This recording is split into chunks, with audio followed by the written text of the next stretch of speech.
All right, happy Wednesday, everybody. Today is Wednesday, August the 7th. I'm sorry. I've been at a teacher pre-planning conference this week, and I'm a little bit off on my dates. And so I do want to, yes, August 7th. I do want to welcome you to the week one of our August journal of Things Happen in Threes. So excited you could be here today. Today, what I want to do is kind of talk about, although it's only mentioned twice in the Bible, there are three things that God wants us to learn from this one event. And the thing that's in there is called casting your net. And if you look in John 21 verses 6 through 9 and Luke 5 verses 4 through 11, you hear the story of Jesus telling his disciples to cast the net. Basically, trust me, throw your net in and you will catch your fish for the day. Even though you'd been out fishing all night and caught nothing, trust me, throw your net in on the other side of the boat and catch a plethora of fish. Now, the whole point of the story is a couple things. One is trust God. He'll lead you in the right direction. But the end result of that is something I think we have lost touch with, and that is fire, food, and fellowship. As Christians, one of the biggest things that Jesus wants us to do is to have fellowship with other people, whether they're like-minded believers or other people that we're talking with and sharing our testimony with, so that they too will become like-minded believers. And I feel like part of it is the pandemic where we lost that.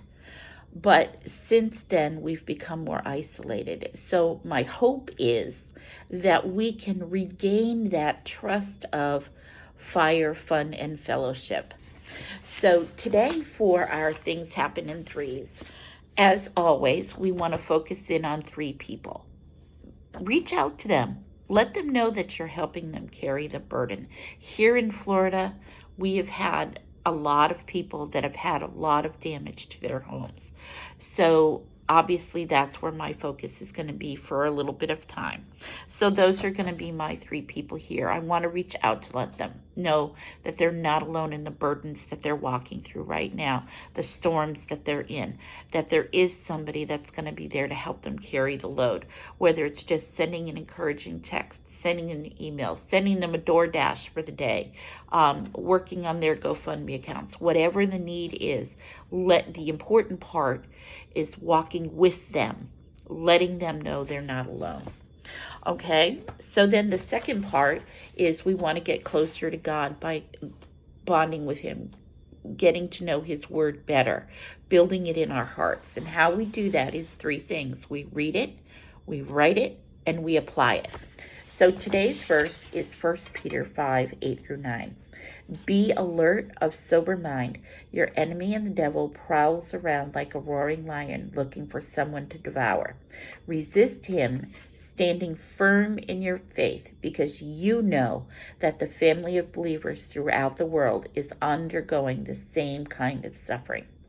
So now that we've read it, we can go right over here in this section and we can either write it word for word or paraphrase it, depending on how you remember things best. The important part is you're working on remembering his word. And then down here, write how it's applying to you today. Sometimes you'll read a verse and it'll strike a new chord and just brighten and highlights a new meaning in your life. And other times it just means what it says. So the third part of Things Happen in Threes is our note section on the next page. And for the month of August, what we're leaning on doing is asking God a question. Now, don't be one of those that says, okay, God, tell me why the sky is blue and the grass is green. Make it a little bit more personal, and you don't need to worry about researching it and doing a bunch of research on what you think his answer will be. Just write the question. Let's practice asking God things, okay? Like, God, why Hurricane Debbie? God, why all of a sudden did this happen? Why do I seem like suddenly things are moving? Different things like that that apply to you or your family or a situation you happen to be in. All right, guys, that takes care of Wednesday, August 7th. I just double checked. You guys have a terrific Wednesday, and I look forward to chatting with you tomorrow. Have a terrific day, guys. Bye-bye.